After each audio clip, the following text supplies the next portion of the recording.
Hello students, कैसे हैं आप सभी। आशा करता हूँ आप सभी अच्छे हैं। आइए आज शुरू करते हैं क्लास 12 का चैप्टर फर्स्ट सॉल्यूशन यानी विलियन। अगर बात करें यूपी बोर्ड, तो यूपी बोर्ड में ये जो चैप्टर है आपके पास, ये पूछा जाएगा आपको 8 मार्क्स का। यानी टोटल हमारे पास जो लॉन्ग और शॉर्ट क्वेश्चन होंगे कितने मार्क्स के आएंगे, यहाँ से 8 मार्क्स के आएंगे। तो सबसे पहले शब्द है जैसा विलियन। तो विलियन क्या होगा बेटा? विलियन होगा दो या दो से अधिक पदार्थों का समांगी मिश्रण ही विलियन कहलाएगा। क्या बोला भाई मैंने? दो या दो से अधिक पदार्थों का समांगी मिश्रण। अब बात आती है समांगी मिश्रण क्या हुआ। तो समांगी मिश्रण होगा बेटा जिसका प्रत्येक भाग का संगठन समान होता है। कैसे? जैसे समझो, मान लिया अब गर्मियां आ गई भाई, तो गर्मियों में क्या हुआ, ग्लूकोन डी पियेंगे सभी। तो पानी में ग्लूकोज के मैंने 2 चम्मच मिलाए और 2 चम्मच मिलाने के बाद उसका टेस्ट कैसा हो जाएगा भाई? मीठा हो जाएगा, या दूसरे फ्लेवर में है तो थोड़ा सा वो खट्टा भी हो जाएगा। तो पानी की जो पहली बूंद है और जो लास्ट की बूंद है, उसमें जो उसका टेस्ट है पहली बूंद का और लास्ट की बूंद का भी सेम रहेगा। तो ऐसा मिश्रण कहलाएगा हमारा समांगी मिश्रण। और समांगी मिश्रण ही क्या होगा? विलयन होगा। अब विलयन में दो सब बड़े काम के हैं, पहला विलायक और दूसरा विलय। तो विलायक किसे कहेंगे हम? विलायक उसे कहेंगे बेटा जिसका अमाउंट, जिसकी क्वांटिटी क्या होगी विलयन में मैक्सिमम होगी। यानी विलय जो अवयव अधिक मात्रा में होता है, जिसकी क्वांटिटी अधिक होगी वो विलायक कहलाएगा, और जिसकी मात्रा कम होगी यानी जिसकी क्वांटिटी कम होगी वो विलय कहलाएगा। जैसे अभी कहा मैंने कि गर्मियां आ गई, हम क्या करेंगे इसमें ग्लूकोन डी पियेंगे। तो एक गिलास पानी दो चम्मच लेने वाले ग्लूकोज के इसमें, तो जो एक गिलास पानी उसका अमाउंट ज्यादा है तो वो हो गया विलायक, और जो 2 चम्मच हमने उसमें ग्लूकोज डाल दिए तो उसका अमाउंट कम है, उसकी क्वांटिटी कम है, तो वो हो गया विलय। और जो उसको मिक्सर कर लिया वो होगा समांगी मिश्रण, और समांगी मिश्रण क्या कहलाएगा? हमारा विलयन कहलाएगा। मैं लिख देगा यानी कि इसका एग्जांपल, जैसे भाई वाटर में H2O और प्लस कौन भाई? Glucose C6H12O6। ये क्या होगा? एक समांगी मिश्रण होगा, और समांगी मिश्रण क्या होगा? विलयन होगा। जिसमें ये क्या है? ग्लूकोज क्या है बेटा? ये विलय होगा, और जल क्या होगा? जल हमारा विलायक होगा। अब बात करें यहाँ पर विलयनों का वर्गीकरण।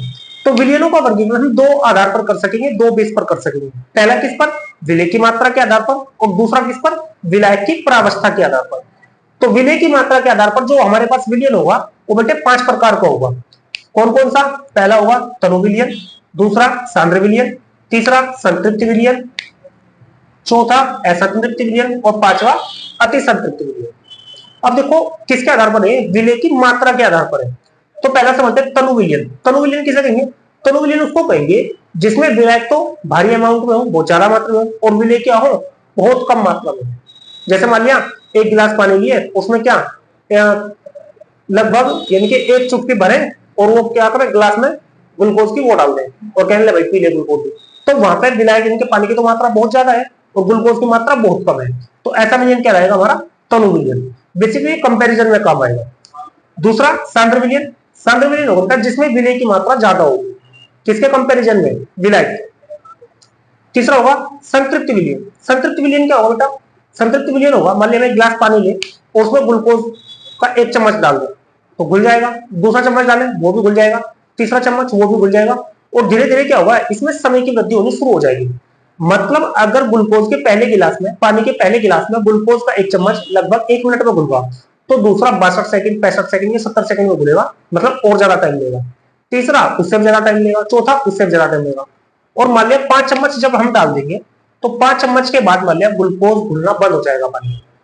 कब? जबकि हम टेम्परेचर उसका फिक्स रखेंगे। अगर टेम्परेचर बढ़ा देंगे फिर घुलना शुरू हो जाएगा।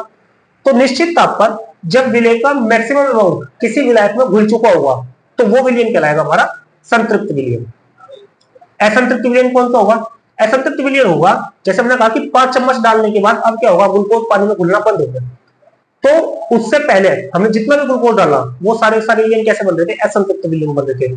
चाहे उसमें 1 चम्मच डालो, चाहे उसमें 2 चम्मच डालो, चाहे उसमें 3 चम्मच, चाहे उसमें 4 चम्मच। तो असंतृप्त विलयन क्या होगा? जिसमें विलय को और ज्यादा घोला जा सकेगा।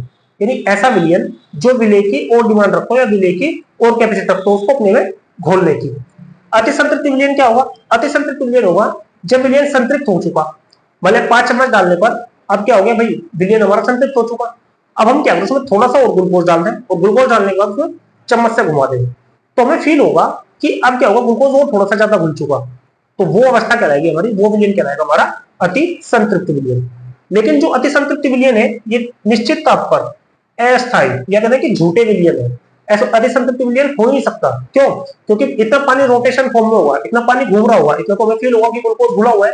जैसे पानी शांत होगा तो वो जो एक्स्ट्रा ग्लूकोज है संतृप्त विलयन से ज्यादा जो हमने डाला वो क्या हो जाएगा, नीचे तल पर बैठ जाएगा।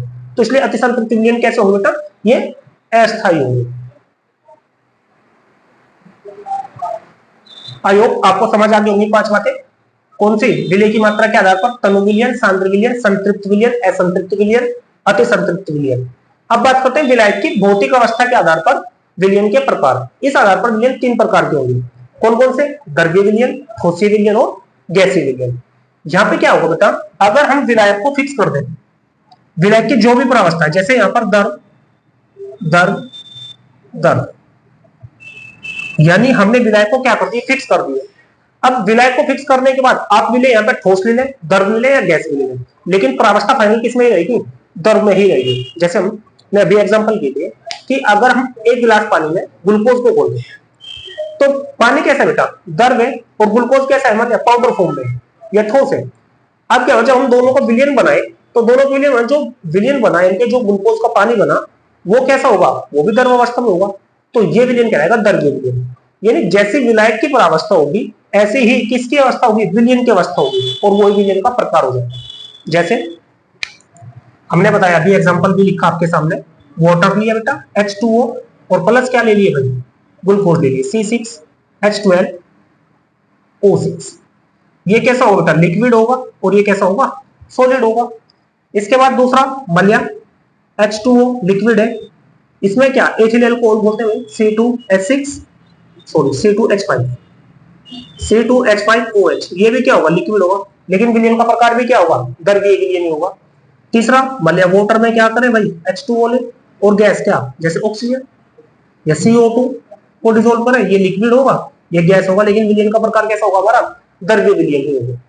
नेक्स्ट है ठोसी विलयन। इसमें क्या होगा, विलायक की प्रावस्था कैसी होगी बेटा, ठोस होगी। यानी कि विलायक कंपलसरी है कि ठोस होना ही चाहिए, बाकी विलय ठोस भी हो सकेगा, द्रव भी हो सकेगा, या गैस भी हो सकेगा। जैसे इसका एग्जांपल कर लें, जैसे पैलेडियम की बात कर लें, पैलेडियम कैसा होगा, सॉलिड होगा, ये क्या करेगा, हाइड्रोजन गैस को सोख सकेगा। तो इन दोनों का जो विलयन होगा ठोस विलयन होगा। दूसरा बात करें हम भाई, सोडियम सॉलिड होगा और मरकरी लिक्विड होगा, तो इन दोनों का जो अमलगम बनेगा कैसा विलयन होगा, ठोस विलयन होगा।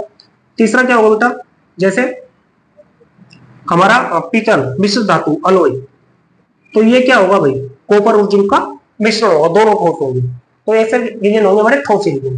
गैसीय विलयन, गैसीय विलयन में जो विलायक की परावस्था होगी वो कैसी होगी बेटा, वो होगी गैस, यानी विलायक फिक्स हो जाएगा गैस। जैसे नाइट्रोजन और ऑक्सीजन का मिश्रण, दोनों गैसें हैं। दूसरी कंडीशन क्या है भाई, नाइट्रोजन और क्लोरोफॉर्म का मिश्रण, ये गैस है, ये कैसा है, लिक्विड है। और तीसरा भाई नाइट्रोजन और कपूर का मिश्रण, ये क्या है, गैस है, और ये क्या है, ठोस है। यानी कि जहां पर विलायक को फिक्स कर देंगे और विलायक की जो प्रावस्था होगी वही कहलाएगा हमारा विलयन का प्रकार। आई होप आप समझ पा रहे होंगे। नेक्स्ट चैप्टर टॉपिक हमारा जलीय विलयन। नाम से पता होगा, वे विलयन जिनमें जो विलायक होगा वो जल कंपलसरी होगा, यानी कि जिनमें जल विलायक का काम करेगा, जल विलय का कार्य करेगा, वो विलयन कहलाएगा हमारे जलीय विलयन। बाकी विलय कुछ भी हो सकता है। दूसरा बेटा निर्जलीय विलयन, यानी जिसमें जल विलायक ना हो, इसके अलावा और कोई हो। जैसे कौन भाई, एथिल अल्कोहल हो, C2H5OH हो, बेंजीन हो, क्लोरोफॉर्म हो, ईथर हो, बाकी कोई भी है जल के अलावा, तो वो विलयन कहलाएगा हमारा निर्जलीय विलयन। नेक्स्ट बेटा विलयन की सांद्रता। तो विलयन की सांद्रता होगी क्या, किसी विलयन की सांद्रता का अर्थ है विलय की उस मात्रा से है जो विलायक या विलयन की निश्चित मात्रा में घुली हो। फिर से पढ़े एक बार, विलयन की सांद्रता क्या होगी, किसी विलयन की सांद्रता का अर्थ विलय की उस मात्रा से, ध्यान दे भाई, विलय की उस मात्रा से है जो विलायक या विलयन की निश्चित मात्रा में घुली हो। यानी जैसे हम आम भाषा में मोटे शब्दों में जो हम गाढ़ापन यूज करते हैं ना भाई, विलय की मात्रा अगर ज्यादा हो तो गाढ़ापन बढ़ेगा, और विलय की मात्रा अगर कम होगी तो गाढ़ापन घटेगा। तो रसायन में, केमिस्ट्री में उस शब्द को क्या बोलते हैं, सांद्रता बोलते हैं, विलयन की सांद्रता। अब विलयन की सांद्रता को व्यक्त करने की विधियां होंगी कुछ, जैसे प्रतिशतता होगी, पार्ट्स पर मिलियन हो गया, मोलरता, मोललता, नॉर्मलता, फॉर्मलता, मोलन्स, एटीसी। तो समझते हैं इनको होगी क्या। प्रतिशतता, नाम से पता लग रहा भैया हमें, प्रतिशत, प्रति का मतलब होगा प्रत्येक, और शत का मतलब क्या होगा 100, यानी प्रत्येक 100वें हिस्से में जो विलय की मात्रा होगी, विलयन के 100 पार्ट कर लें और उन 100 पार्ट में 100 हिस्सों में जो विलय की मात्रा होगी वो क्या कहलाएगी, इसकी प्रतिशतता कहलाएगी। अब ये भी 3 प्रकार से समझ सकेंगे हम, कौन कौन सी। पहला होगा बेटा हमारा द्रव्यमान प्रतिशतता, दूसरा होगी आयतन प्रतिशतता, और तीसरी होगी द्रव्यमान आयतन प्रतिशतता। अब अगर पहली की बात करें द्रव्यमान प्रतिशतता क्या होगी, तो द्रव्यमान प्रतिशतता होगी अगर हम विलयन के 100 ग्राम लें, पूरा विलयन लिया, उसमें 100 ग्राम विलयन को अलग निकाल दिए, उस 100 ग्राम विलयन में विलय के जितने भी ग्राम होंगे वही कहलाएंगे हमारे द्रव्यमान प्रतिशतता। देखो प्रत्यय क्या लिखे कि किसी विलयन के 100 ग्राम में उपस्थित विलय पदार्थ का ग्राम में द्रव्यमान, किसमें भाई ग्राम में ही, उस विलयन की द्रव्यमान प्रतिशतता कहलाती है। इसको जो रिप्रेजेंट करेंगे बेटा वो करेंगे small w by capital W से। स्मॉल w विलय का द्रव्यमान, कैपिटल W विलयन का द्रव्यमान, किसमें भाई ग्राम में, और गुना को इसलिए क्योंकि प्रतिशतता की बात करें, परसेंटेज की बात कर रहे हैं। नेक्स्ट है बेटा आयतन प्रतिशतता, बिल्कुल सेम द्रव्यमान प्रतिशतता जैसी है, बस केवल यहाँ पे क्या होगा, जहां जहां पर द्रव्यमान शब्द था वहां पर आयतन आ जाएगा, और जहां पर ग्राम शब्द था वहां पर मिलीलीटर आ जाएगा। यानी किसी विलयन के, जैसे यहाँ पर 100 ग्राम है तो इस ग्राम की जगह क्या आ जाएगा भाई, इस ग्राम की जगह आ जाएगा ml। किसी विलयन के ml में उपस्थित विलय पदार्थ की, यहाँ पे ग्राम की जगह क्या हो जाएगा ml, ml में आयतन, द्रव्यमान की जगह क्या आ जाएगा भाई यहाँ पर आयतन, उस विलयन का या उस विलयन की आयतन प्रतिशतता कहलाती है। इसको रिप्रेजेंट किससे करेंगे बेटा, आयतन प्रतिशतता को रिप्रेजेंट करेंगे हम भाई small b by capital B, percentage equal to same, यहाँ पर ऊपर वाली बात लिख देगा मैं, यहाँ पर विलय का द्रव्यमान की जगह क्या भाई आयतन, और आयतन किसमें बेटा ml में, और अपॉन विलयन का आयतन, विलयन का आयतन, और ये भी किसमें होगा भाई, ये भी होगा बेटा हमारा ml में। समझ पा रहे होंगे आप लोग। नेक्स्ट है बेटा इसी का थर्ड पार्ट द्रव्यमान आयतन प्रतिशतता। तो द्रव्यमान आयतन प्रतिशतता में क्या होगा कि विलयन का लेंगे हम 100 ml, और उस 100 ml में विलय के ग्राम में जितने मोलिक्यूल होंगे, विलय के जितने ग्राम में मात्रा होगी वो क्या कहलाएगी, इसकी द्रव्यमान आयतन प्रतिशतता। प्रत्यय डेफिनेशन, किसी विलयन के 100 ml आयतन में उपस्थित विलय पदार्थ का ग्राम में द्रव्यमान उस विलयन की द्रव्यमान प्रतिशतता कहलाती है। इसे रिप्रेजेंट किससे करेंगे बेटा, इसको रिप्रेजेंट करेंगे small w by capital B, percentage से लगाएंगे। फॉर्मूला क्या हो जाएगा भाई, विलय का द्रव्यमान ग्राम में अपॉन विलयन का आयतन ml में, और गुणा किससे कर देंगे 100 से कर देंगे। नेक्स्ट दूसरा टॉपिक बेटा हमारा पार्ट्स पर मिलियन। पार्ट्स पर मिलियन, मिलियन का मतलब क्या होगा भाई, मिलियन का मतलब होता है 10 लाख। अब देखो जैसे प्रतिशतता है परसेंटेज यानी प्रतिशत, प्रत्येक 100 में से, तो पार्ट्स पर मिलियन में क्या हो जाएगा बेटा, प्रत्येक 10 लाख हिस्से में से विलय के कितने हिस्से हैं, तो वो ही कहलाएगी इसकी पीपीएम में या पार्ट्स पर मिलियन में सांद्रता।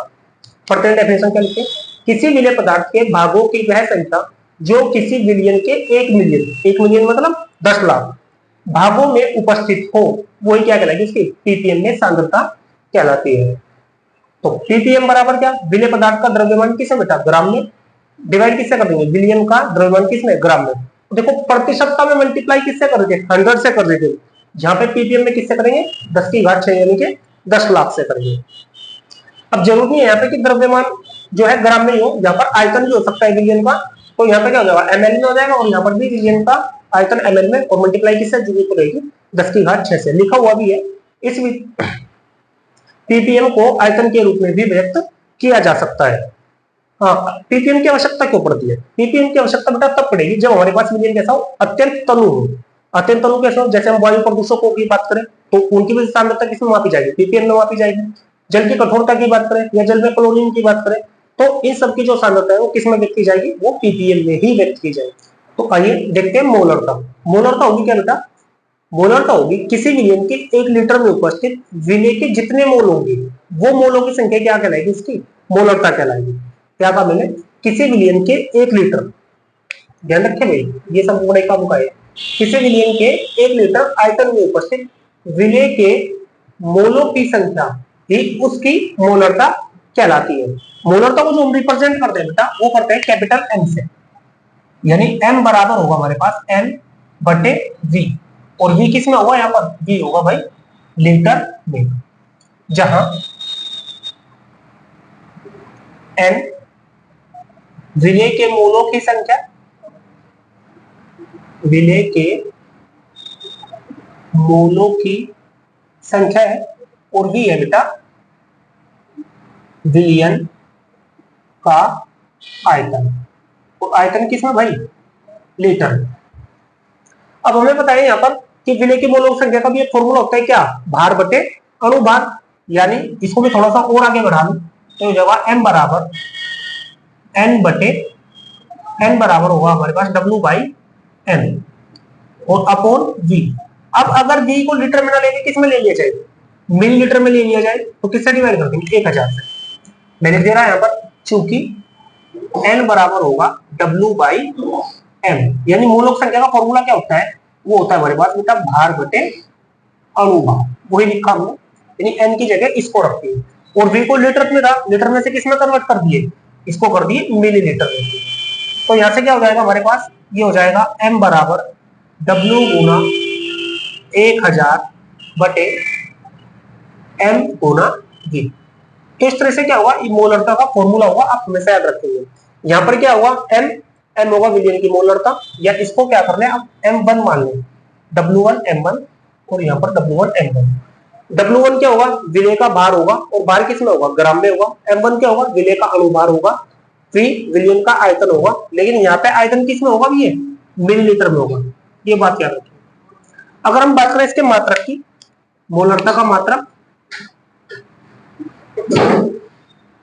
तो मात्रक होगा बेटा इसका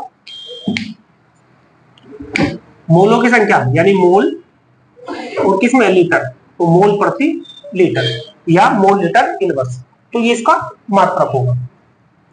नेक्स्ट करें बात मोलरता की, तो मोलरता भी सेम ऐसा ही होगा।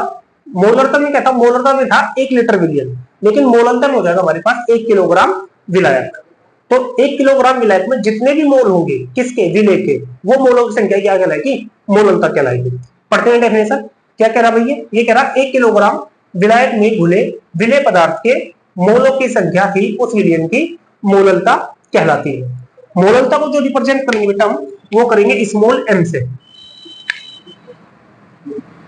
तो यहां से हो जाएगा स्मॉल एम बराबर सेम वही, यानी मोलों की संख्या, मोलों की संख्या को किससे लिखेंगे, एन से, और विलायक का द्रव्यमान, द्रव्यमान को किससे लिख ले भाई, कैपिटल डब्ल्यू से लिख ले, और यहाँ पर किससे, किलोग्राम में। यानी जो विलयन की मोलरता होगी वो मोलों की संख्या विलय के और विलायक के द्रव्यमान का अनुपात होगी।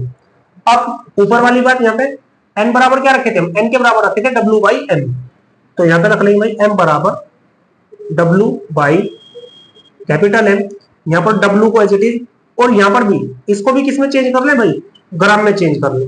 तो जब ग्राम में चेंज करें किसमें से डिवाइड करना पड़ेगा, 1000 से डिवाइड करना पड़ेगा।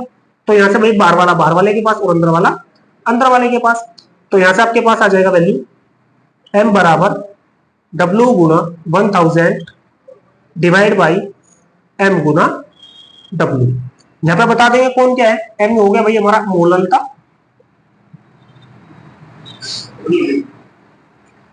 डब्ल्यू डब्ल्यू होगा विलय का द्रव्यमान, विलय का द्रव्यमान, और द्रव्यमान किसमें होगा भाई, ग्राम में होगा बेटा। इसके बाद कौन हो गया, एम, कैपिटल एम होगा बेटा अणुभार, अणुभार किसका होगा बेटा, ये होगा भाई विलय का, और हजार हजार का आता है जब हमने विलायक के द्रव्यमान को, यानी कि जब हमने विलायक के द्रव्यमान को किसमें, ग्राम से किलोग्राम से ग्राम में कन्वर्ट किया तब हजार वहां से आया। और जो कैपिटल डब्ल्यू है हमारा, ये वाला कैपिटल डब्ल्यू, ये होगा हमारे पास विलायक का द्रव्यमान,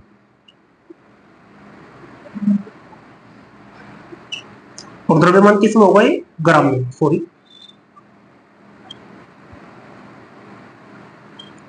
अगर हम इसके मात्रक की बात कर रहे हैं, जैसे किसका, मोलरता का मात्रक था मोल प्रति लीटर, तो मोलरता का मात्रक, मोलरता का मात्रक हो जाएगा हमारा मोल प्रति किलोग्राम या मोल किलोग्राम इनवर्स। तो मोल प्रति किलोग्राम ये होगा हमारा किसका भाई, मोलरता का मात्रक। तो जब भी आप न्यूमेरिकल यूज करेंगे, न्यूमेरिकल सोल्व करेंगे, तो आप इस फॉर्मूले को यूज कर सकते हैं, यानी m बराबर small w into 1000 divide by capital M into capital W। Next topic है, बेहद इंपॉर्टेंट है भाई, मोल प्रभाज या मोलर्स। मजेदार, आसान और बोर्ड के पॉइंट ऑफ व्यू से मोस्ट इंपोर्टेंट है। तो मोलर्स क्या होगा बेटा, मोलर्स पर्टिकुलर आपको बता दें, ये बिलियन में जितने भी अवयव होंगे सबका अलग अलग होगा।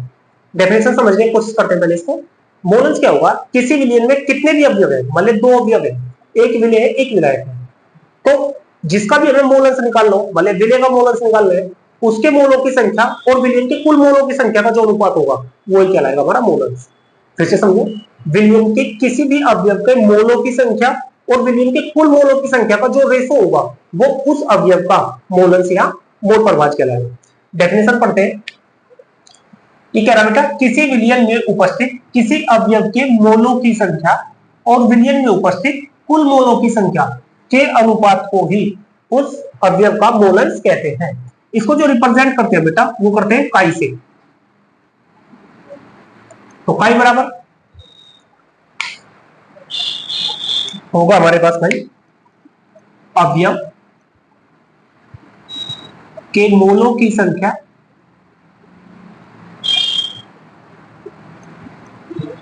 और डिवाइड बाय विलयन के कुल मोलों की संख्या।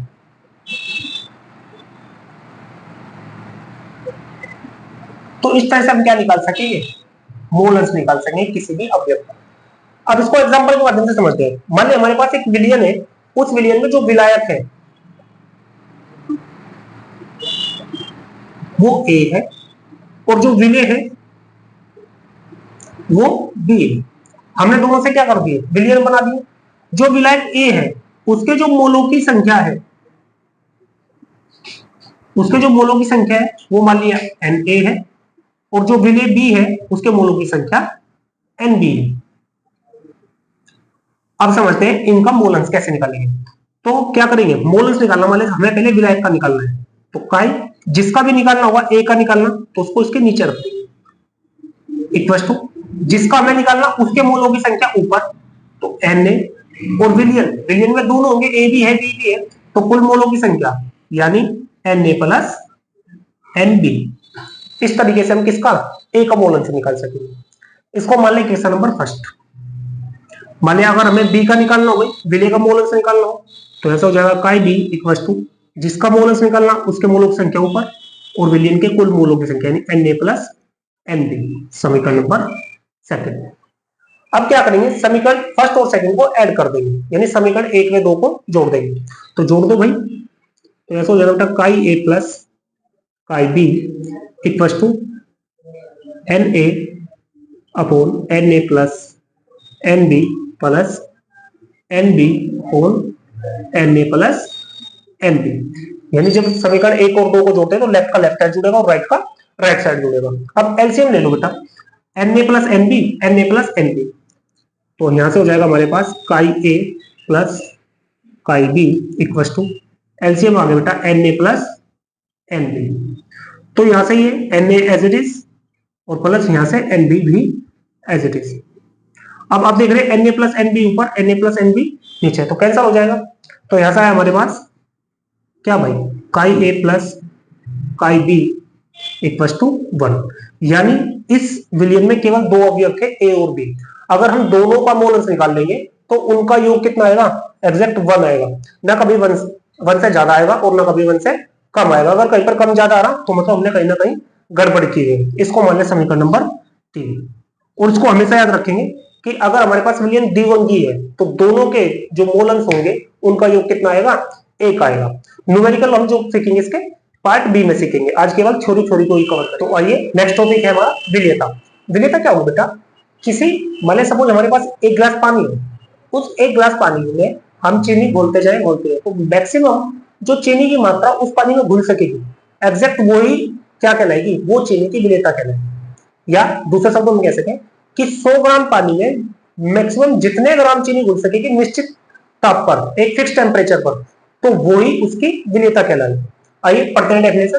क्या कह रहे हैं, निश्चित ताप पर विलायक की निश्चित मात्रा में घुले हुए विलेय पदार्थ की अधिकतम मात्रा ही उस पदार्थ की विलेयता कहलाती है। अब विलेयता को कौन कौन प्रभावित करेंगे, तो ये है, फर्स्ट क्या है भाई, विलेय और विलायक की प्रकृति, ये प्रभावित करेंगे। दूसरा क्या है, ताप एवं दाब का प्रभाव, और हाँ सॉरी, तो विलेयता को प्रभावित कौन कौन से कारक करेंगे, विलेय, विलायक की प्रकृति, ताप एवं दाब। तो देखते हैं ठोसों की विलेयता को प्रभावित करने वाले कारक, यानी क्या टॉपिक क्या पढ़ने वाले हैं, हम पढ़ने वाले हैं कि जिसमें विलेय पदार्थ कौन होगा, ठोस होगा, और विलायक कौन होगा, द्रव होगा। तो कौन सा पहला है, विलेय एवं विलायक की प्रकृति। तो देखो जो प्रकृति होगी ठोसों की जनरली तो दो होगी बेटा, कौन कौन सी, ध्रुवीय और अध्रुवीय, या मैं शॉर्ट शब्दों में कहूं आयनिक और सहसंयोजी। आयनिक मतलब ध्रुवीय, सहसंयोजी मतलब अध्रुवीय। अब अगर कोई विलेय अध्रुवीय है तो वो अध्रुवीय विलायक में घुलेगा, और अगर कोई विलेय ध्रुवीय है तो वो ध्रुवीय विलायक में घुलेगा। जैसे बात करें हम NaCl की बात कर ले, NaCl, तो NaCl कैसा है, ध्रुवीय है, तो ये क्या होगा, पानी में आसानी से घुल सकेगा, क्यों, ये भी ध्रुवीय है, ये भी ध्रुवीय है। वहीं पे अगर बात किसकी करें भाई, बात करें यहाँ पर सपोज बेंजीन की, C6H6, या किसी ऑयल की बात कर ले, उसको वाटर में घोले तो नहीं घुल पड़ेगा, क्यों, क्योंकि इसकी प्रकृति कैसी है, अध्रुवीय है, और इसकी प्रकृति कैसी है, ध्रुवीय है, तो समान समान को घोलेगा। दूसरा बेटा ताप का प्रभाव, तो यहाँ पर भी अगर ताप किसी विलेय को अपने विलायक में घोला, तो विलेय को विलायक में घोलने पर अगर प्रक्रम उष्माशोषी बना तो ताप को कम करने पर विलेयता बढ़ेगी, और अगर प्रक्रम उष्माक्षेपी बना तो ताप को, चलो देखते हैं, अगर ताप हमने क्या किया, प्रक्रम उष्माशोषी बना, तो उष्माशोषी पर क्या करना पड़ेगा हमें, उष्माशोषी पर ताप कम करना पड़ेगा, तो ही विलेय की विलेयता बढ़ेगी। और अगर प्रक्रम उष्माक्षेपी बना, उष्माक्षेपी बना तो ताप क्या करना पड़ेगा भाई, ताप अधिक करना पड़ेगा। जैसे मान लिया लाइक दिस, भले हमें पानी में चीनी को घोलना है, तो टेम्परेचर जैसे जैसे बढ़ाते चलेंगे ऐसे ऐसे क्या होगी, उस चीनी की विलेयता बढ़ती चलेगी। और वहीं पे अगर पानी में चूने को घोलना हो तो वहां पे क्या होगा, अगर हम टेम्परेचर बढ़ा दें तो विलेयता घट जाएगी, यानी कि चूना किसी में ठंडे पानी में ज्यादा घुल सकेगा और चीनी गर्म पानी में ज्यादा घुल सकेगी।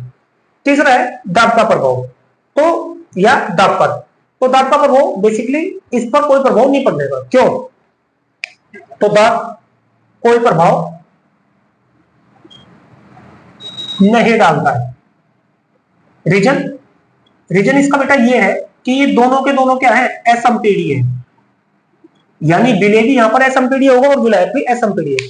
ठोस पूरी तरह से असंपीडीय होंगे और द्रव लगभग असंपीडीय होंगे, तो असंपीडीय होने की वजह से क्या होगा, इनका यानी कि ठोसों पर द्रवों की विलेयता में कोई प्रभाव नहीं पड़ेगा। अब बात कर ले कि कौन से ठोस ज्यादा विलेय होंगे और कौन से ठोस कम विलेय होंगे, तो किससे डिसाइड करेंगे, ये करेंगे बेटा जालक ऊर्जा और जलयोजन ऊर्जा। पढ़ते हैं, वे ठोस जिनकी जालक ऊर्जा कम, जालक ऊर्जा तो कम होगी, और जलयोजन ऊर्जा अधिक होती है, वो क्या होंगे, जल में अधिक विलेय होंगे। ध्यान रखें कौन सी ऊर्जा भाई, जालक ऊर्जा कम और जलयोजन ऊर्जा अधिक जिनकी होगी वो ज्यादा विलेय होंगे। नेक्स्ट है बेटा गैसों की द्रवों में विलेयता। बेसिकली जो गैस होंगी वो द्रवों में अति अल्प विलेय होंगी, लेकिन क्या होगा, कुछ ना कुछ छेड़छाड़ करके, कुछ ना कुछ जबरदस्ती करके गैसों को हम द्रवों में विलेय कर सकेंगे। तो किस प्रकार से कर सकेंगे, जैसे पहला है सामान्यतः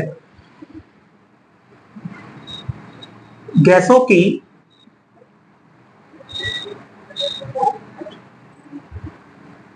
की द्रवों में विलेयता कैसी होगी भाई, अल्प होगी। लेकिन क्या होगी, कुछ गैसों की विलेयता को प्रभावित कर सकेंगे कुछ कारक। जैसे पहला है भाई गैस की प्रकृति, तो गैस की प्रकृति कैसे प्रभावित करेंगे, अभी पढ़ेंगे हम ऊपर कि जो ध्रुवीय होगा वो ध्रुवीय में घुलेगा और जो अध्रुवीय होगा वो अध्रुवीय में घुलेगा। लेकिन यहाँ पे अगर गैस की प्रकृति की बात करें, कोई भी गैस है अगर वो जल के साथ आयनित हो जा रही, क्या हो जा रही भाई, आयनित,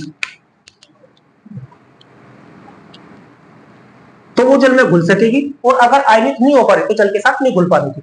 जैसे हम अमोनिया की बात कर ले NH3, हम HCl की बात कर ले हाइड्रोक्लोरिक एसिड, या हम CO2 कार्बन डाइऑक्साइड की बात कर ले, ये क्या होंगी, जल में घुलनशील होगी। रीजन ये है कि जब भी ये वाटर के साथ जल के साथ घुलेंगे तो आयनित हो जाएंगे। कैसे समझे, जैसे मान ली हमने NH3 लिए, किसमें घोल दिए भाई, जल में घोल दिए HOH, तो ये क्या बना लेगा, बताइए, बना लेगा NH4 plus 4 plus OH minus. तो आप देख रहे आयनित हो जा रही, अगर आयनित हो रही है तो कैसी होगी, यानी कि विलीय हो जाएगी, और अगर आयनित नहीं होगी तो अविलीय होगी। CO2 की बात कर ले, जैसे बोले CO2 है, किसमें डिसोल्व की है, वाटर में, तो यहां से ये बना लेगा बेटा H2CO3, लेकिन फिर बाद में क्या ये बना लेगा हमसे, क्या भाई, H प्लस और प्लस HCO3 माइनस। तो यहां पर भी क्या, अगर दोनों गैसें आयनित हो जा रही, इसी कारण क्या होगी, ये गैसें जल में विलीय होंगे। नेक्स्ट बेटा नंबर 2, विलायक की प्रकृति।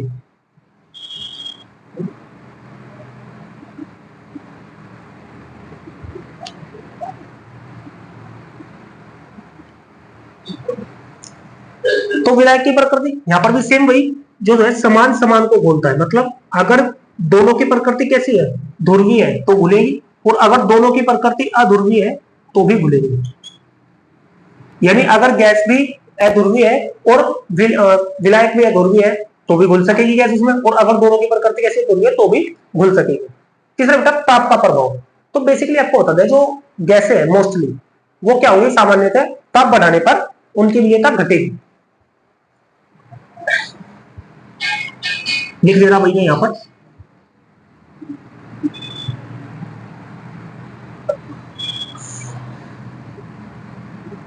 ताप बढ़ाने पर गैसों की विलेयता सामान्यतः घटती है। लेकिन अपवाद है इसकी, दो गैसें, कौन कौन सी, हाइड्रोजन और हीलियम।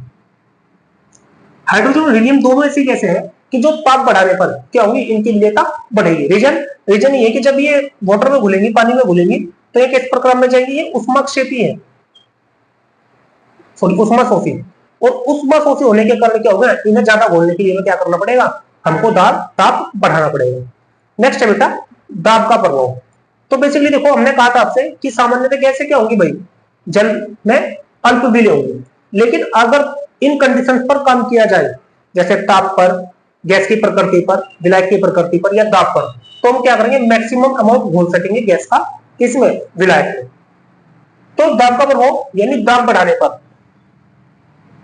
दाब बढ़ाने पर द्रवों में गैसों की विलेयता बढ़ती है। इसको अच्छे से किसने एक्सप्लेन किया, एक साइंटिस्ट हुए हेनरी। तो हेनरी ने क्या किया, द्रवों में गैसों की विलेयता के लिए नियम दिया, और वो नियम क्या कहलाया, हमारा हेनरी का नियम। ये है आपके सामने।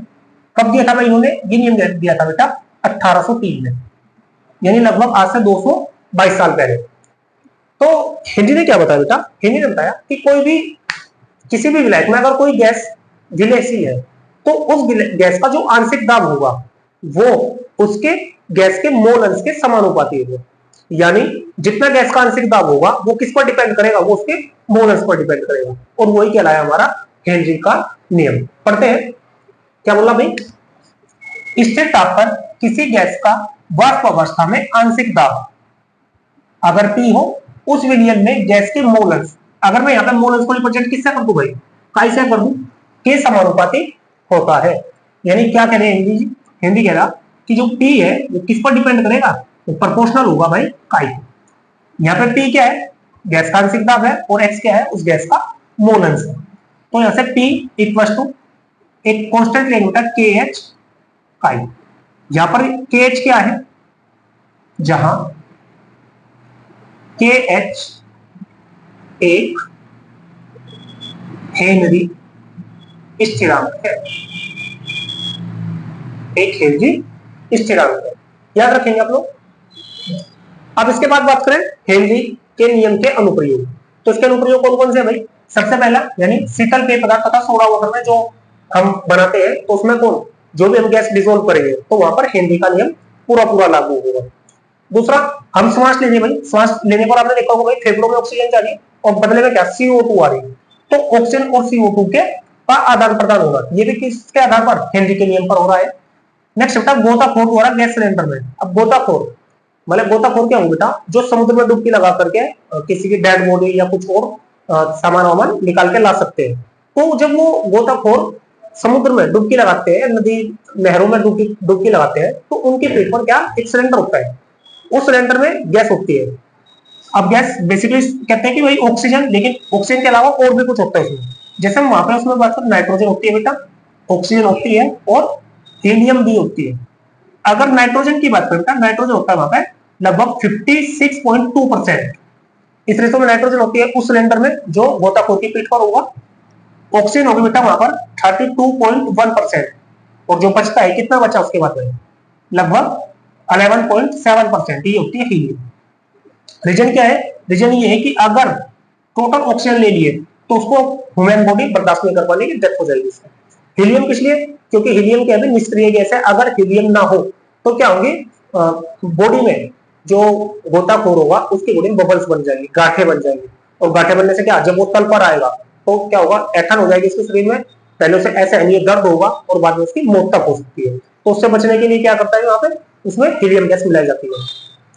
नेक्स्ट है भाई हेनरी के नियम की सीमाएं। तो हेनरी का नियम कहां कहां लागू होगा, कहां कहां काम करेगा, देखते हैं। पहला बेटा दाब उच्च नहीं होना चाहिए, सबसे पहली कंडीशन है।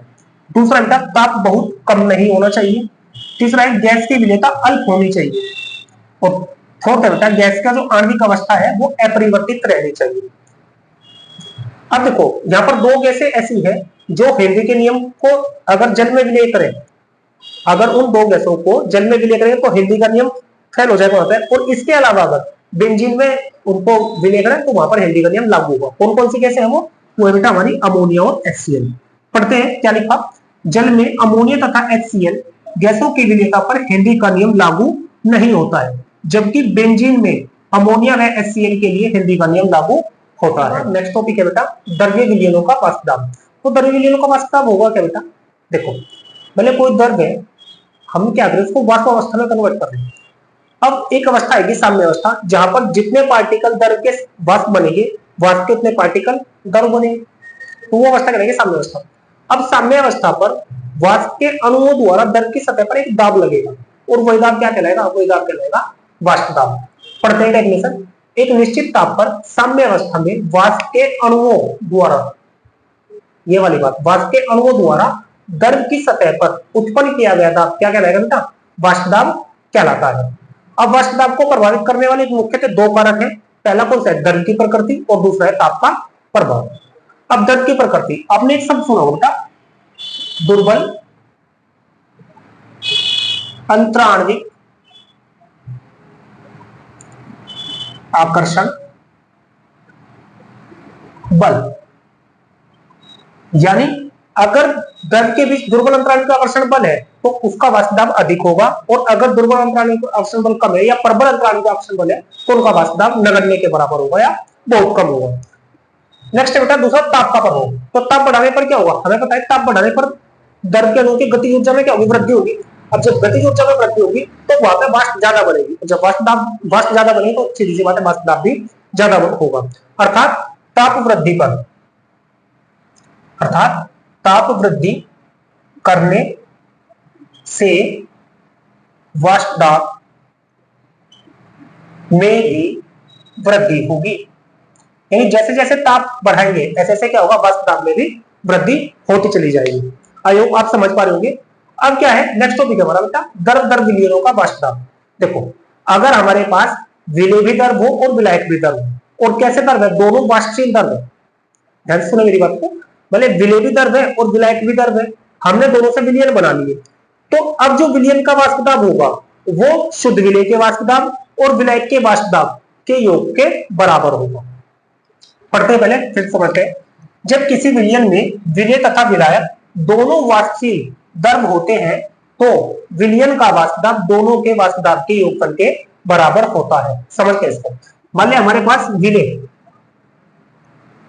विलायक है ए और इस ए का वाष्प दाब है बेटा पी ए, दूसरा अवयव है बेटा विलेय, ये है बी और इसका वाष्प दाब है पी बी। अब हमने क्या किया, इन दोनों को मिक्स कर लिया, इन दोनों का मिश्रण बना लिए और क्या बना लिए, विलयन बना लिए। मतलब अब जो विलयन बना उस विलयन का जो वाष्प दाब होगा, उस विलयन का जो वाष्प दाब होगा, मैं उसको पी एस लिख रहा हूं। पी मतलब दाब और एस मतलब सॉल्यूशन यानी विलयन। पी एस बराबर होगा बेटा P A plus P B, यानी कि दोनों के योग के। पी एस बराबर P A plus P B. अगर सपोज यहाँ पे तो अगर द्विअंगी विलयन पढ़ रहे हैं, अगर विलयन त्रिअंगी हो तो उन तीन अवयवों के या तीन द्रव्यों के वाष्प दाब के योग के बराबर हो जाएगा। तो इसको डिटेल से पढ़ा राउल्ट ने, और राउल्ट ने क्या किया भाई, एक नियम दिया 1896 में इन्होंने ये नियम दिया था। इन्होंने क्या कहा, इन्होंने कहा कि कोई भी विलयन है, उस विलयन में अगर विलेय पदार्थ अवाष्पशील है तो उसका जो वाष्प दाब होगा वो उसके मोलर्स के समानुपाती होगा। पढ़ते हैं, एक निश्चित ताप पर विलयन में उपस्थित किसी वाष्पशील अवयव का आंशिक वाष्प दाब उस अवयव के मोलर्स के समानुपाती होता है। यह बात बोली राउल्ट ने। समझते हैं इसको कैसे। मान लिया यहां से में माना हमारे पास विलायक ए है, ए का जो आंशिक दाब है वो काई है और जो विलेय है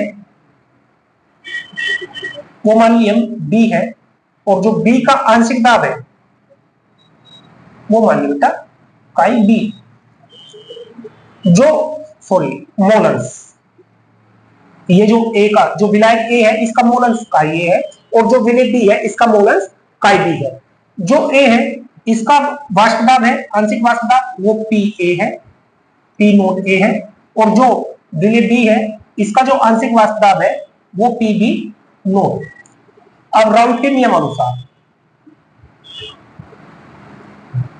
राउल्ट के नियम अनुसार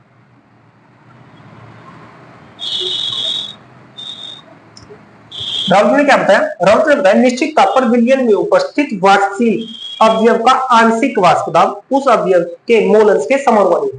यानी यहाँ पे जो जब विलयन बनाए तो विलयन में इसका वाष्प दाब हो गया मान लिया पी ए, तो वो प्रोपोर्शनल किसके होगा, वो प्रोपोर्शनल होगा भाई काई। और जो पी बी है वो प्रोपोर्शनल होगा किसके भाई, काई बी। या यहां से पी ए प्रोपोर्शनल से हटाएं तो बराबर यहां से आ जाएगा बेटा पी ए नोट काई ए, और यहां से जो बेटा P B equals to P B note काई बी। इसको मान ले समीकरण नंबर 1, इसको मान ले समीकरण नंबर 2। जहां पी ए क्या है, विलयन में ए का वाष्प दाब है, और पी बी क्या है, विलयन में बी का वाष्प दाब है। पी ए नोट क्या है, शुद्ध विलायक ए का वाष्प दाब है, और पी बी क्या है, शुद्ध विलायक बी का वाष्प दाब है। अब इस वाली बात से आ जाए, कौन से कंसेप्ट से, यानी कि जो ऊपर पढ़े दर विलयनों का वाष्प दाब, यहां पे पढ़े हम कि अगर विलय और विलायक दो के वाष्प दाब होंगे तो विलयन में उन दोनों का क्या हो जाएगा, योग हो जाएगा। यानी अर्थात विलयन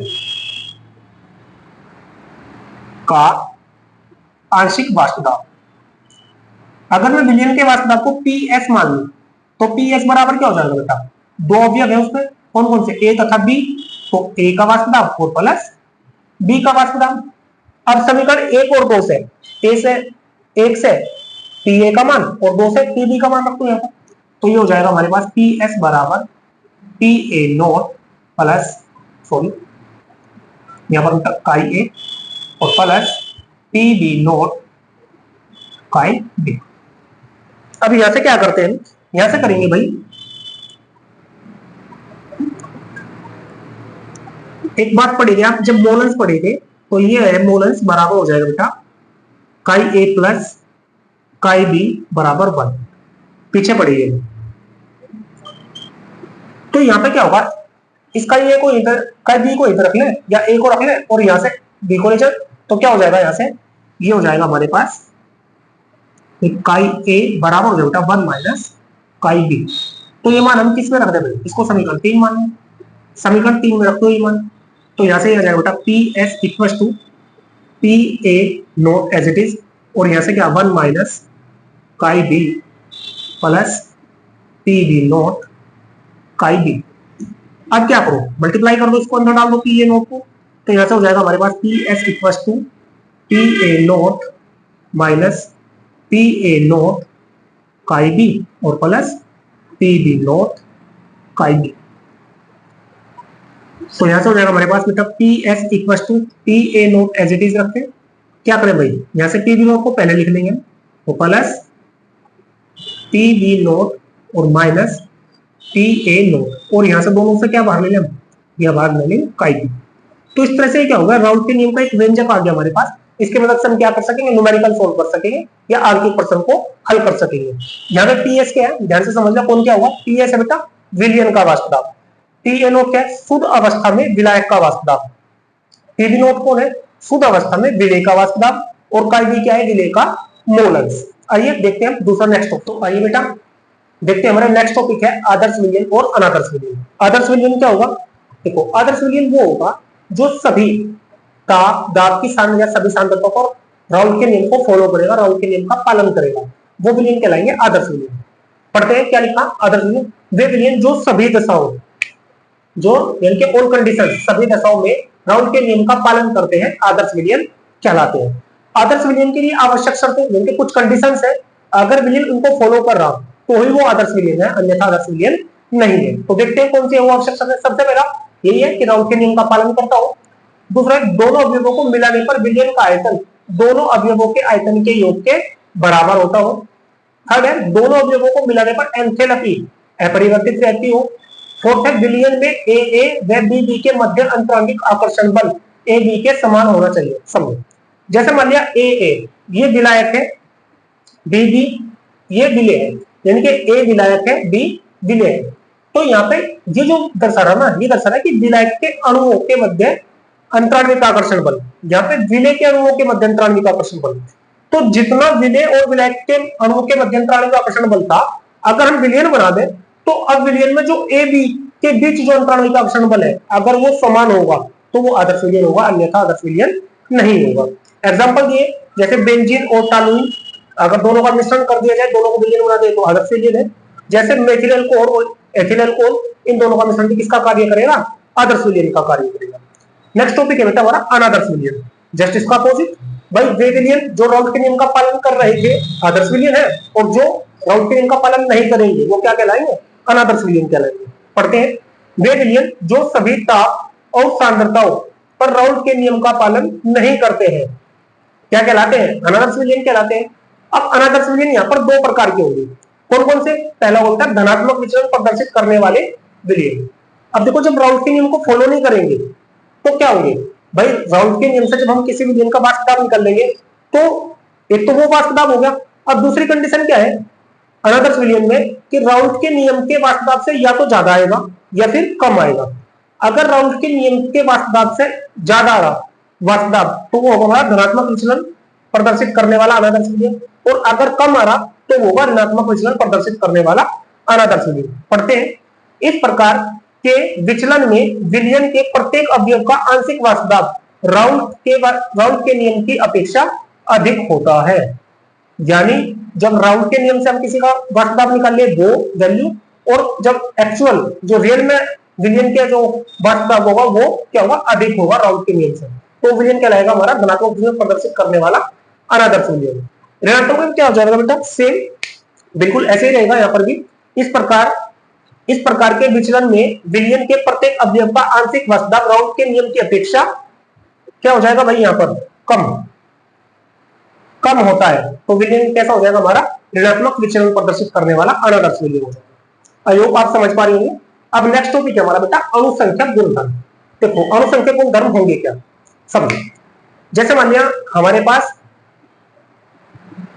एक ग्लास है, एक ग्लास पानी है, या पानी को रहने एग्जांपल समझे, मान लिया गेस्ट आ गए, आप घर पर है, गेस्ट आ गए और दो गेस्ट हैं, अब आए तो सबसे पहले क्या भाई, पानी देंगे उनको, पानी के बाद चाय।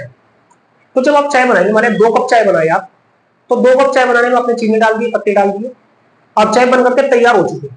तो देखा भाई 2 गेस्ट और आ गए, 2 पहले आए थे, 2 और आ गए, इनके 4 गेस्ट हो गए और चाय के केवल 2 कप। अब क्या करेंगे, आप उसमें पानी डाल देंगे। तो पानी डालने पर क्या होगा भाई, अब उसमें चीनी भी और अलग से डालनी पड़ेगी और चाय पत्ती भी अलग से डालनी पड़ेगी। तो क्या होगा, यानी कि जैसे जैसे हमने विलियन को बढ़ाया, तो ऐसे ऐसे हमें क्या भाई विलय के कणों को भी बढ़ाना पड़ेगा, पहली कंडीशन। दूसरी कंडीशन क्या है कि जब हमने भाई इसमें पानी भी डाल दी, चीनी भी डाल दी, चाय पत्ती डाल दी, अब हमें उसको गर्म करना पड़ेगा और टेम्परेचर देना पड़ेगा। तो मतलब यहाँ पर किस पर डिपेंड कर रहे हैं, यहाँ पर जो डिपेंड कर रहा है इनके विलय और विलाय के अणु पर डिपेंड कर रहा है। अब अणु संख्या नाम से पता लग रहा, यानी कि जो अणुओं की संख्या पर निर्भर करते हो वे भौतिक गुण जो विलय के अणुओं की संख्या पर निर्भर करेंगे वो क्या कहलाएंगे, अणुसंख्यक गुणधर्म कहलाएंगे। डेफिनेशन पढ़ते हैं एक बार। ये कह रहा बेटा यहाँ से, विलयन के वे भौतिक गुण जो विलयन के निश्चित आयतन में उपस्थित विलय के कणों या अणुओं की संख्या पर निर्भर करते हैं, अणुसंख्यक गुणधर्म कहलाते हैं। हमें यहाँ पर इस चैप्टर में केवल 4 अणुसंख्यक गुणधर्म पढ़ने, कौन कौन से बेटा, पहला है हमारा वाष्प दाब का आपेक्षिक अवनमन, दूसरा है क्वथनांक अवनमन, तीसरा है हिमांक अवनमन और चौथा है प्रासरण दाब। तो पहला पढ़ते हैं वाष्प दाब का आपेक्षिक अवनमन। आपेक्षिक अवनमन से पहले जान ले कि वाष्प दाब का अवनमन क्या होगा। देखो 2 शब्द है बेटा, पहला शब्द है अवनमन और दूसरा शब्द है उन्नयन। जहां पर भी ये शब्द यूज होंगे तो समझ जाना है कि अवनमन, अवनमन का मतलब है वहां पर कमी, और उन्नयन, उन्नयन का मतलब है वहां पर अति या वृद्धि। यानी जहां पर कमी आई होगी वहां पर सब अवनमन का यूज करेंगे और जहां पर वृद्धि हुई होगी वहां पर सब उन्नयन का यूज करेंगे। तो वाष्प दाब का अवनमन होगा क्या, समझो। मान लिया कोई वाष्पशील विलायक है, उस वाष्पशील विलायक में हमने कोई अवाष्पशील विलय मिला दी। तो जब अवाष्पशील विलय मिला देंगे तो उस विलयन के वाष्प दाब में कमी आएगी, यानी जो शुद्ध विलायक का वाष्प दाब है वो विलयन के वाष्प दाब से ज्यादा होगा। तो उनका जो ये अंतर है, ये कमी है, ये कमी क्या कहलाएगी, हमारी वाष्प दाब का अवनमन कहलाएगी। तो देखते हैं क्या लिखा, जब किसी अवाष्पशील विलय पदार्थ को वाष्पशील विलायक में घोला जाता है तो उसके वाष्प दाब में कमी आती है, यह कमी ही वाष्प दाब का अवनमन कहलाती है। जैसे मान लू मैंने मान लिया कि जो शुद्ध विलायक है उसका वाष्प दाब है पीएस नोट या पी नोट लिख लें भाई। अब हमने क्या किया, उसमें अवाष्पशील अवयव मिला दिया और अवाष्पशील अवयव मिलाने पर उसका जो वाष्प दाब है वो हो गया पीएस। तो ये ज्यादा होगा शुद्ध विलायक का, और अवाष्पशील विलय मिलाने पर विलयन का जो वाष्प दाब होगा वो कम होगा। अब इन दोनों का जो अंतर होगा यही कहलाएगा हमारा वाष्प दाब का अवनमन। यानी कि शुद्ध विलायक के वाष्प दाब में से अगर हम विलयन का वाष्प दाब घटा देंगे तो जो अंतर होगा वो कहलाएगा वाष्प दाब का अवनमन। अब नेक्स्ट है वाष्प दाब का आपेक्षिक अवनमन। आपेक्षिक अवनमन क्या होगा, अगर ये जो अंतर आ रहा यानी जो वाष्प दाब का अवनमन आ रहा, इसको हम किससे डिवाइड कर दें, इसको हम डिवाइड कर दें शुद्ध विलायक के वाष्प दाब से, तो जो आएगा वो कहलाएगा हमारा वाष्प दाब का आपेक्षिक अवनमन। यानी डिफाइन कैसे कर सकेंगे हम इसको, डिफाइन कर सकेंगे हम इसको बेटा कि वाष्प दाब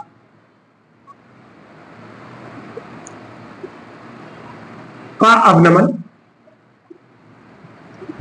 तथा शुद्ध विलायक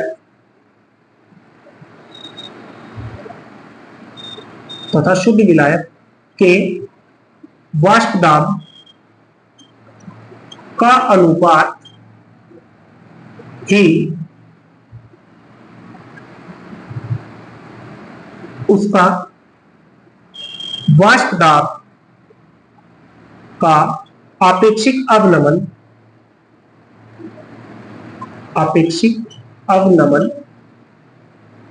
कहलाता है। समझो, मान लिया हमारे पास जो वाष्प दाब का अवनमन है वो है बेटा P note minus P S. यहाँ पे पी नोट क्या है, पी नोट है शुद्ध विलायक का वाष्प दाब, पी एस क्या है विलयन का वाष्प दाब। अगर मैं इसी को डिवाइड कर दूं किससे, पी नोट से, तो ये जो होगा यही कहलाएगा हमारा वाष्प दाब का आपेक्षिक अवनमन। आई होप आप समझ पा रहे होंगे। आइए अब देखते हैं नेक्स्ट क्वथनांक का उन्नयन। नेक्स्ट हमारा टॉपिक है अणुसंख्यक गुणधर्म का, जो टॉपिक है वो है क्वथनांक का उन्नयन। क्वथनांक के उन्नयन से पहले हम पढ़ते हैं क्वथनांक क्या होगा।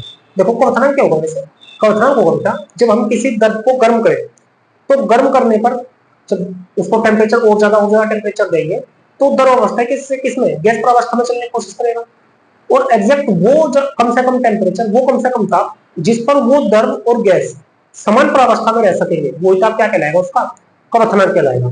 या दूसरे शब्दों में कह सकेंगे कि वो ताप जिस पर उस द्रव का वाष्प दाब उसके चारों ओर उपस्थित वायुमंडलीय दाब के बराबर हो जाएगा, वो ताप क्या कहलाएगा, उसका क्वथनांक कहलाएगा।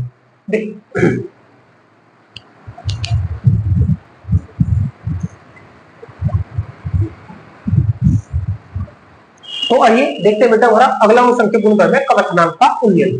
क्वथनांक के उन्नयन को समझने से पहले हम समझते हैं क्वथनांक। क्वथनांक क्या होगा बेटा? क्वथनांक होगा किसी द्रव को हम गर्म करना शुरू करें, तो जब गर्म करते जाएंगे इसको, तो क्या होगा, एक निश्चित ताप पर आकर के वो क्या होगा, गैस प्रावस्था में बदलना शुरू हो जाएगा। वही निश्चित ताप क्या कहलाएगा, उसका क्वथनांक कहलाएगा। या दूसरे शब्दों में कहें कि जिस ताप पर कोई द्रव प्रावस्था और गैस प्रावस्था दोनों में समान हो जाएगा, या दोनों पर उसकी साम्यावस्था में दोनों का जो है ताप समान रहेगा, वही कहलाएगा उसका क्वथनांक। तीसरे तरीके से कैसे डिफाइन कर सकेंगे इसको? अगर किसी द्रव को हम गर्म करें तो गर्म करने पर उसका वाष्प दाब उसके चारों ओर उपस्थित वायुमंडलीय दाब के बराबर हो जाए, तो वो ताप कहलाएगा उसका क्वथनांक। पढ़ते हैं डेफिनेशन। हमने लिखा है पर किसी द्रव का क्वथनांक वह न्यूनतम ताप है जिस पर उस द्रव का वाष्प दाब अपने चारों ओर के वायुमंडलीय दाब के बराबर हो जाता है, वही क्या कहलाएगा, उसका क्वथनांक कहलाएगा। इसको जनरली रिप्रेजेंट करते हैं बेटा टी से, क्वथनांक को। अब क्वथनांक का उन्नयन क्या होगा? क्वथनांक का उन्नयन अभी बताए थे कि उन्नयन का मतलब क्या होगा, वृद्धि। जब किसी शुद्ध विलायक वाले पानी ले जाए, एग्जाम्पल समझे, पानी में पानी को गर्म करें, तो गर्म करते जाए तो हमें बताया जो जल का क्वथनांक है कितना बेटा, वो है 100 डिग्री सेल्सियस। यानी 100 डिग्री सेल्सियस पर क्या होगा, जल उबलने लग जाएगा। अब क्या करें, दूसरी ओर क्या करें, पानी में 2 चम्मच नमक के डाल दें, अब उसको गर्म करें। तो जब उसको हम गर्म करेंगे तो जो नमक का विलयन है वो 100 से ज्यादा ही टेम्परेचर लेगा, 100 से प्लस टेम्परेचर लेगा, तब जाकर के उबलेगा। यानी वो 100 डिग्री सेल्सियस पर नहीं उबलेगा। शुद्ध विलायक 100 पर उबल जा रहा था, अब जब विलयन बना दिए तो वो 100 से ज्यादा टेम्परेचर लेगा। तो ये जो अंतर है ये क्या रहेगा, क्वथनांक का उन्नयन। समझते हैं, पढ़ते हैं इसको। क्या लिखे, किसी अवाष्यशील विलायक को विलायक में घोलने से विलायक के क्वथनांक में हुई वृद्धि को क्वथनांक का उन्नयन कहते हैं। समझते हैं इसको। मान लीजिए कोई विलायक है, विलायक, उसका जो क्वथनांक है शुद्ध अवस्था में वो है बेटा टीबी नोट। अब हम उसको विलयन बना ली, विलयन का जो क्वथनांक है मान लिया वो है हमारे पास टीबी। अब जो क्वथनांक का उन्नयन होगा, क्वथनांक के उन्नयन को रिप्रेजेंट करते हैं हम डेल्टा टीबी से, तो वो इन दोनों का अंतर होगा। क्या भाई, विलयन का क्वथनांक ज्यादा होगा, टीबी माइनस टीबी नोट। जो विलयन के क्वथनांक होगा वो विलायक के क्वथनांक से ज्यादा होगा। अगर हम उन दोनों को क्या कर दें, सबट्रैक्ट कर दें विलयन के क्वथनांक में से विलायक का क्वथनांक, तो वो आ जाएगा हमारा क्वथनांक का उन्नयन। अब देखो, जैसे जैसे नमक की मात्रा बढ़ेगी पानी में, ऐसे ऐसे क्या होगा, उसका क्वथनांक भी बढ़ता चला जाएगा। यानी अगर हम क्वथनांक के उन्नयन और किसमें भाई, उसकी मोललता में संबंध की बात करें, तो जो क्वथनांक का उन्नयन होगा यानी जो डेल्टा टी भी होगा वो किसके प्रोपोर्शनल होगा, वो मोललता के प्रोपोर्शनल होगा, जहां एम विलयन की मोललता है। मोललता पीछे पढ़ के आ चुके हम लोग। अब क्या होगा यहां से भाई, delta T B proportional sign हटाएंगे तो इक्वल टू यहां पर आ जाएगा के बी एम। इसको मान लिया समीकरण नंबर 1 और इसको मान लिया समीकरण नंबर 2। यहां पर ये जो के बी है इसको कहा जाता है, जहां के बी एक मोलल उन्नयन स्थिरांक है, मोलल उन्नयन स्थिरांक है। इसका मात्रक क्या होगा भाई, इसका मात्रक होता है बेटा kelvin kilogram mole inverse, kelvin kilogram mole inverse. अब यहां पे अगर हम इसका और व्यंजक आगे बढ़ाना चाहे तो कैसे बना सकेंगे, देखते हैं।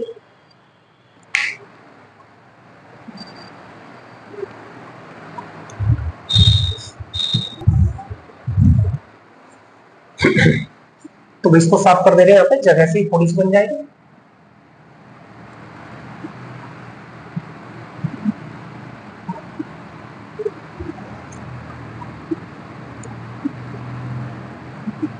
अब देखो समीकरण 2 से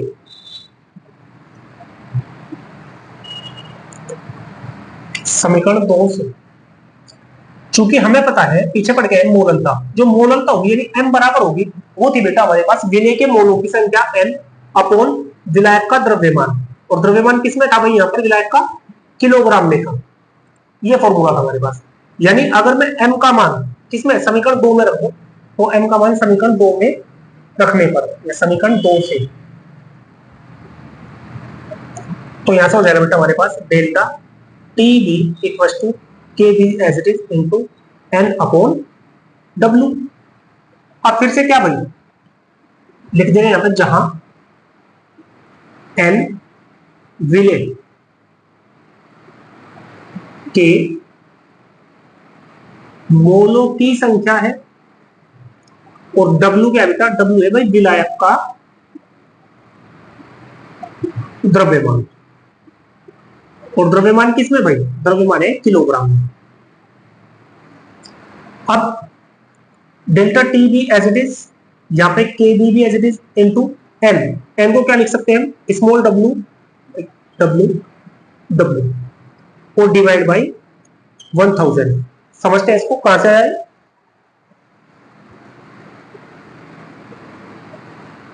देखो यहां पर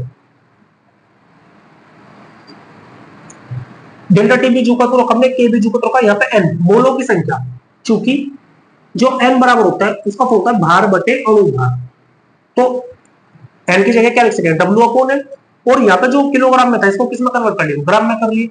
अब यहाँ पे 1000 का चल जाएगा, ऊपर चला जाएगा, तो यहाँ से हमारे पास वैल्यू आ जाएगी delta T B equal to K B into W into 1000 divide by M into W. इस एम को इधर लिया, तो यहां से क्या हो जाएगा भाई, ये हो जाएगा हमारे पास, m को इधर लिया है भाई, और डेल्टा टी बी इधर चला जाएगा, डिवाइड में चला जाएगा, तो यहां से हो जाएगा m बराबर डेल्टा टी बी। अब जान ले इसमें कौन क्या है, यहां पर m क्या है बेटा, m है विलेय का मोलर द्रव्यमान या अणुभार, के बी क्या है मोलर यूनिट स्थिरांक, w क्या है विलेय का भार, किसमें, ग्राम में विलेय का, डेल्टा टी बी क्या है क्वथनांक का यूनियन है, और कैपिटल डब्ल्यू ये वाला डब्ल्यू क्या है, विलायक का भार है। अब विलायक का भार किसमें है, अब ग्राम में है भाई, किसमें बेटा, ग्राम में, क्यों, क्योंकि अब हम इसको 1000 से डिवाइड कर देंगे।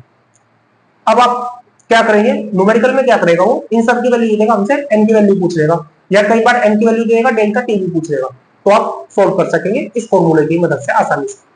नेक्स्ट है बेटा हमारा हिमांक, नेक्स्ट संख्या गुणधर्म में हमारा हिमांक का अवनमन।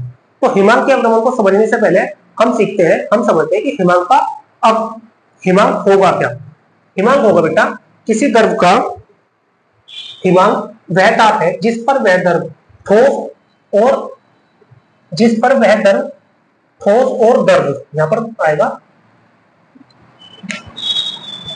जिस पर वह द्रव और ठोस दोनों अवस्थाओं में साथ साथ रह सकता है। यानी कोई लिक्विड है, हम उसको ठंडा करते जाए तो क्या होगा, वो ठोस बनना शुरू हो जाएगा।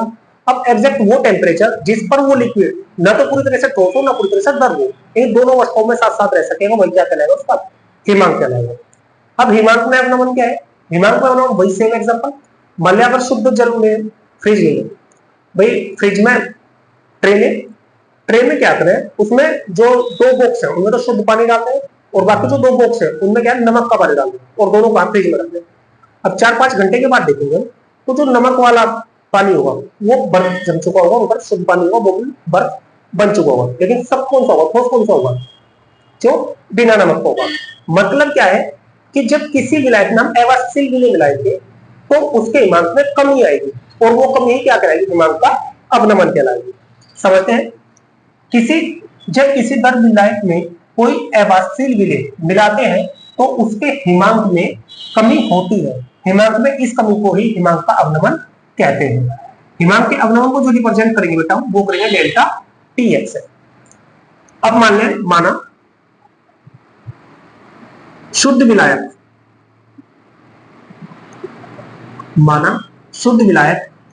का हिमांक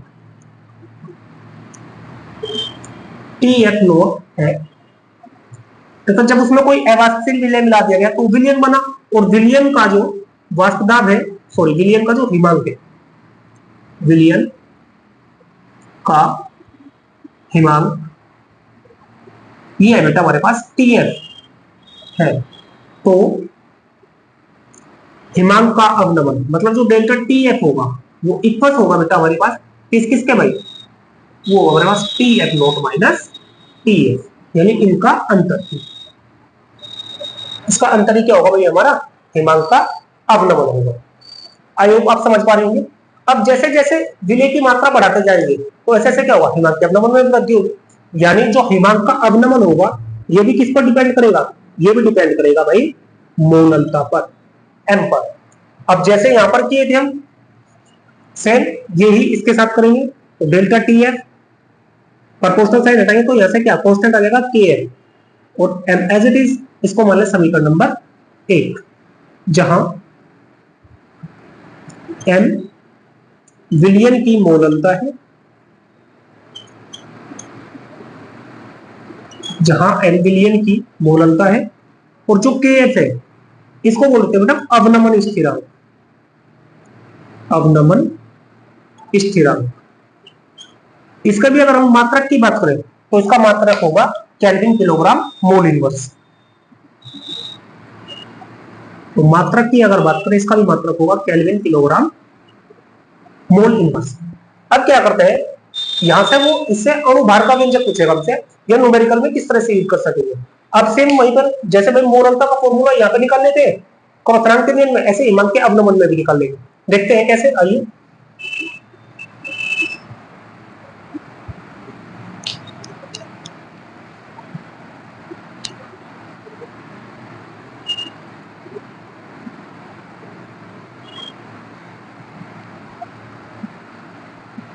देखो बेटा तो हमारे पास आई थी वैल्यू, ये था delta T F equal to K F M.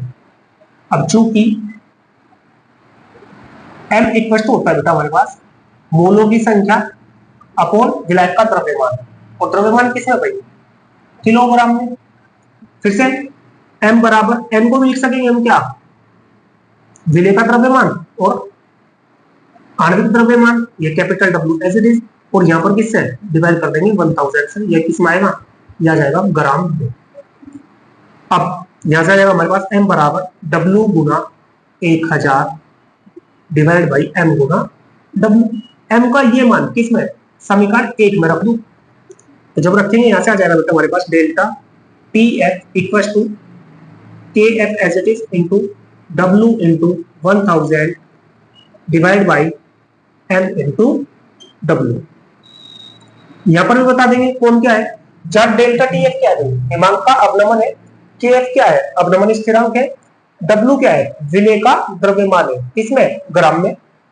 M क्या है, विलय का मोलर द्रव्यमान है, और कैपिटल डब्ल्यू क्या है, विलायक का द्रव्यमान है, किसमें है, यानी ये भी है ग्राम में। आई होप आप समझ पा रहे होंगे। नेक्स्ट टॉपिक है हमारा, या अगला विषय के गुणधर्म है हमारा प्रासरण दाब। देखते हैं प्रासरण दाब। प्रासरण से दाब से पहले हम समझते हैं प्रासरण होगा क्या। प्रासरण, तो देखो प्रासरण होगा, जैसे मान लिया आपने देखा होगा कि भाई चने या मतलब छोले भटूरे बनाने हैं, तो क्या करते हैं भाई, रात में चने भिगा देते हैं। अब चने भिगोने से जब आप सुबह देखोगे तो रात को तो उनका साइज छोटा था, सुबह क्या होते हैं फूल जाते हैं। तो क्यों फूल जा रहे हैं, क्योंकि वैसे पानी भर जा रहा अंदर। तो यही घटना क्या है, प्रासरण है, कि किसके कारण फूल रहे हो, प्रासरण के कारण फूल रहे। प्रासरण होगा क्या, प्रासरण होगा बेटा जब भी कोई यानी कि सांद्र विलयन होगा और तनु विलयन होगा, हम दोनों को अर्धपारगम्य झिल्ली से जोड़ देंगे। तो अर्धपारगम्य झिल्ली से विलायक के कण आसानी से तनु विलयन से सांद्र विलयन की ओर गमन करने लग जाएगी, और ये घटना क्या कहलाएगी, प्रासरण कहलाएगी। पहले आप समझते हैं अर्धपारगम्य झिल्ली क्या है, एक शब्द आ गया था अर्धपारगम्य झिल्ली। अर्धपारगम्य झिल्ली, अर्धपारगम्य झिल्ली होगी बेटा वह झिल्ली जिसमें से केवल विलायक के कण तो निकल सकते हैं, लेकिन विलय के नहीं। ऐसी झिल्ली जिससे केवल विलायक के कण को छन सकेंगे या विलायक के कण को जिसके आर पार जा सकेंगे, लेकिन विलेय के कण नहीं जा पाएंगे। जैसे हमारी स्किन त्वचा क्या है, आपने देखा होगा पसीना निकलता रहेगा, जब गर्मी लगेगी तो क्या होगा, पसीना निकल जाएगा। तो ये क्या है, हमारी स्किन भी क्या है, हमारी त्वचा भी क्या है, अर्धपारगम्य झिल्ली का कार्य करती है। अब इसकी मदद से समझते हैं परासरण होगा क्या। सुनिए, मान लिया हमारे पास एक कंटेनर है,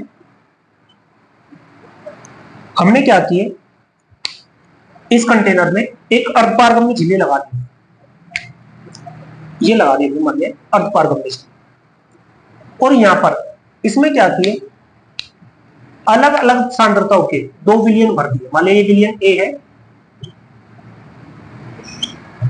ये विलयन है बेटा ए, और ये विलयन है बी।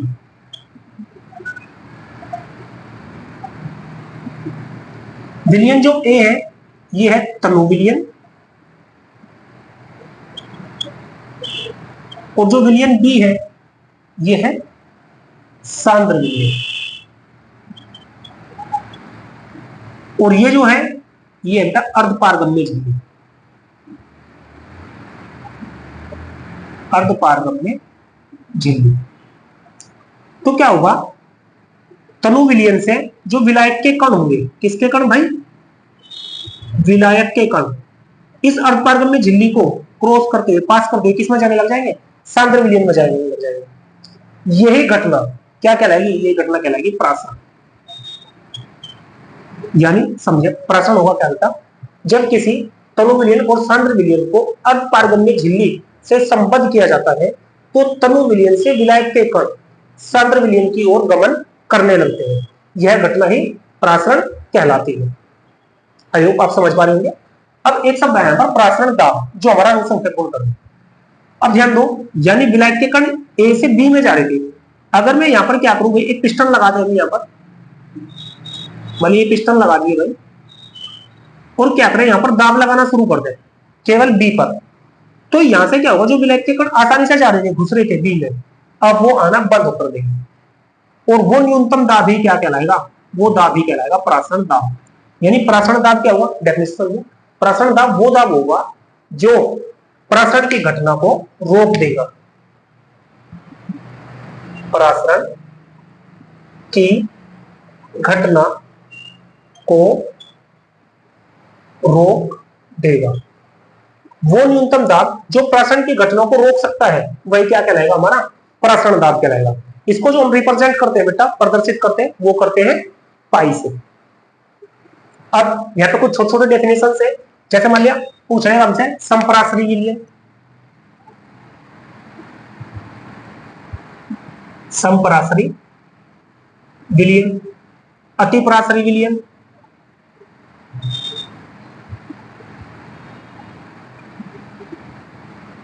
अल्पपरासरी विलयन। अब समझो क्या होंगे तीनों शब्द। संपरासरी, जैसे यहाँ पे देखो, ये तनु विलयन है, सांद्र विलयन है, तनु विलयन से विलायक के कण सांद्र विलयन की ओर जा रहे हैं, तो अगर विलायक के कण लगातार जाते रहेंगे तो क्या हो जाएंगे, एक टाइम ऐसा आएगा कि दोनों विलयन की सांद्रता समान हो जाएगी। जब सांद्रता समान हो जाएगी तो विलयन का परासरण दाब भी समान हो जाएगा। ऐसे विलयन कहलाएंगे हमारे संपरासरी विलयन। यानी अगर हम डेफिनेशन की बात करें तो संपरासरी विलयन कौन से होंगे, संपरासरी विलयन वो होंगे जिनके परासरण दाब क्या होंगे भाई, समान होंगे। जिन विलयनों के परासरण दाब समान होंगे, संपरासरी विलयन। अब भले दो विलयन है ए और बी, एक का परासरण दाब, ए का परासरण दाब ज्यादा है, बी का परासरण दाब कम है, तो अगर कोई ऐसा विलयन है जिसका परासरण दाब कैसा होगा भाई, अधिक होगा, वो कहलाएगा हमारा अतिपरासरी विलयन। और जिसका परासरण दाब कम होगा वो कहलाएगा हमारा अल्पपरासरी विलयन। यानी नाम में छिपा हुआ है भाई, सम का मतलब समान परासरण दाब वाले, अति मतलब अधिक परासरण दाब वाला, अल्प मतलब कम परासरण दाब वाले विलयन ही क्या कहलाएंगे, अल्पपरासरी विलयन कहलाएंगे।